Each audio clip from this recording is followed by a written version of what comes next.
Hey everyone, welcome back to North Idaho Tables. It's been a while since we've made a post, but we've been pretty dang busy.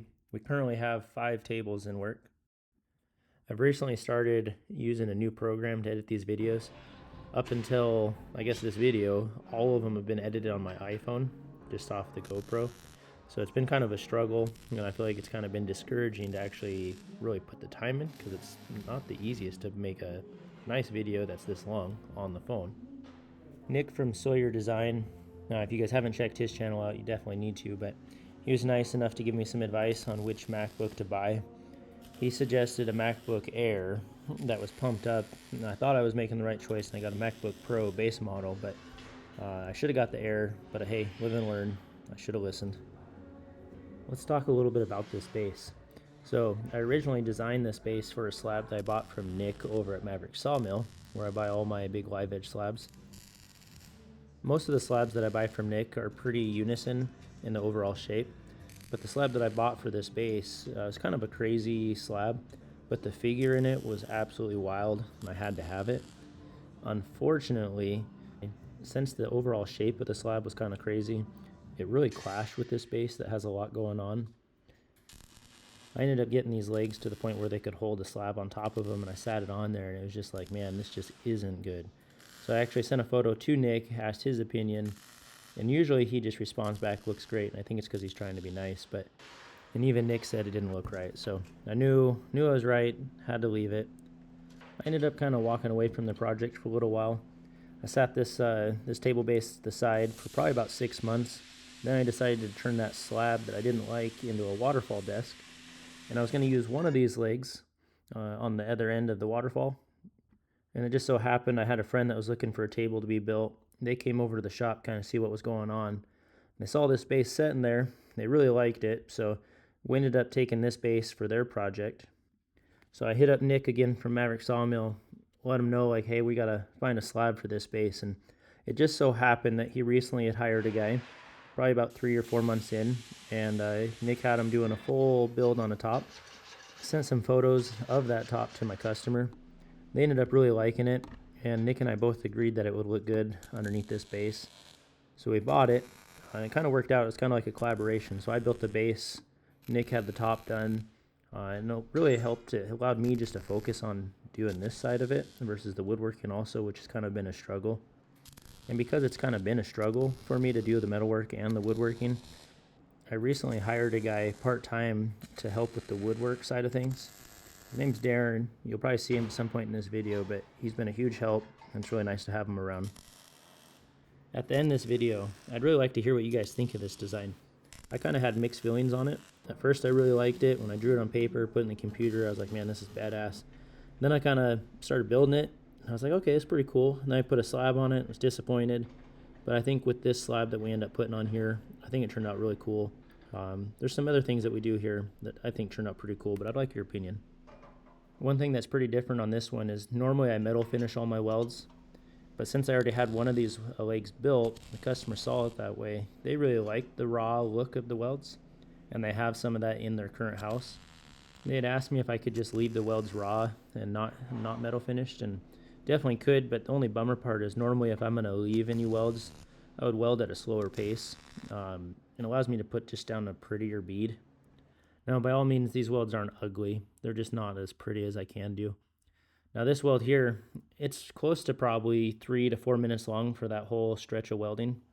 I get asked all the time why I use 1/4 inch for the material. Most people are like, it's way too much. You don't need to. It's just table base. But what I found is if I weld with thicker material, it allows me to put a lot more heat into the product without it warping or twisting. It's definitely overkill. You could definitely get away with thinner material. Originally, when I designed this base, I planned on powder coating the top and the bottom section 2 different colors. So I designed this to basically bolt together to allow us to do that. What I didn't realize is by trying to do this, it wasn't easy because we got these 2 different triangles that you're trying to line up perfectly. You got to get your overall height of the table correct, but also it's got to be level from side to side, and on each side of the actual base needs to line up. I ended up going out to my uncle's house. He's a super talented machinist. Maybe in a later video we can go back to his shop and kind of go over some of the equipment he's got going, but he's got CNC mill, CNC lathe. He does some pretty cool stuff. At some point I'd really like to get a mill for the shop, but they're not very cheap, and it's going to take up a decent amount of floor space, so it's kind of been an issue trying to figure out if I should or shouldn't. Now, if you're going to build your own base, one thing I really do suggest is 1/4 inch on that top mounting plate. Obviously it's on the thick side, but it just adds that much more stability, kind of like the C-channel does for the top, so it doesn't try to move at all. It's also your main attach point, so if there's any flex in that, it's gonna start wobbling underneath the table.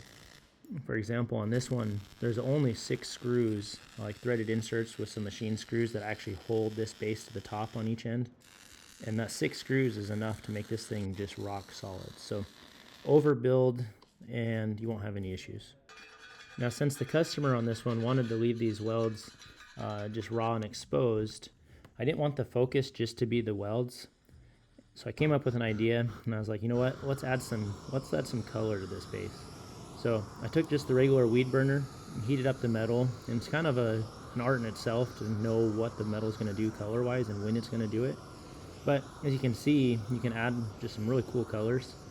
And on this one, I decided to try to make it so the top and bottom, where they kind of crossed, it had basically some contrast. So the center spike comes down and it's shiny versus all the dark behind it. I think it really pops. Now this customer is putting this table on a rug, and I didn't want it to rust. So I hit my dad up, asked if we could put any automotive clear on there. He was like, absolutely. So took him over there. We got them all cleaned up, or I should say he got them all cleaned up. I know it took a lot of time. And he put down the clear. I think it turned out really pretty. It was definitely different. When my dad was younger, he went to school for auto body. He doesn't do a ton of painting, but lately he just retired. He just re-gel coated my sister's Mastercraft. Turned out absolutely beautiful. And plus, since now he's retired, I gotta kind of keep him busy. Now, like I kind of said earlier in this video, I actually bought the slab for this one. It was completely done by them. So here you got them actually putting Blacktail Studios' new N3 nano finish on there, the ceramic coating. I'll be honest, I wasn't sure about the whole ceramic thing, or if it was just kind of like the next phase of spending more money. But after seeing it in person, it's actually pretty crazy, the difference. In the next video we put out, you'll see myself actually putting that stuff down. I kind of go into more detail. But it's crazy, the difference. Like, I'm just going to say that. I'm real happy with it. Yes, it's more money, but I think if you can show your client the difference in finishes, I think it's an easy sell, and I think they understand spending just a little bit more money to have it on there. When we first started building these tables, I was using lag bolts. Not the best thing, but these threaded inserts, I just get them off Amazon. They're not the name brand that everybody's using, but I really like them. They're designed for hardwood, and I think they're actually pretty affordable. I'll put a link in the description if you guys want to check them out. So I was on a kind of a deadline trying to get this table done. I'm out in the shop. It was about 1 a.m. trying to flip this thing over by myself to see it actually on the lakes for the very first time. And you know, it's pretty heavy. I was kind of struggling a little bit. I get it to this point and it's like, all right, it's a little bit heavier than I thought. But here when I actually go to put it upright, it was way heavier than I thought. So you actually see me struggle. I try here, nothing. I'm like, all right, let's push real hard. I get it to go. And then I realized that there's no way I can actually let it down. So I start to walk around the table, and as I start to walk around, it goes the other direction. So I almost put it on its side again. It was kind of sketchy. The next day, I think I got this thing ready to go. So I put it up on the trailer, lined up my father-in-law to actually help me deliver it. And once I got it on the trailer and I was getting ready to strap it down, I realized I never put my medallion on there. For the longest time, I wasn't branding my tables. But there's this company on Instagram, if you just look them up, Medallion Maker Branding, and I'll provide a link for you in the description. But what they're doing with the laser is, it's absolutely perfect. They're super high quality, they look professional, and he actually provides templates to install them. But I got to be difficult, and I wanted a perfect 90-degree corner, so I just hand do them. Now, I'd really like your guys' opinion. Do you guys like the raw steel look of this, or do you prefer a more clean, in my opinion, more modern look with powder coat? Overall, my opinion, I think it turned out absolutely beautiful. In person, it was really cool.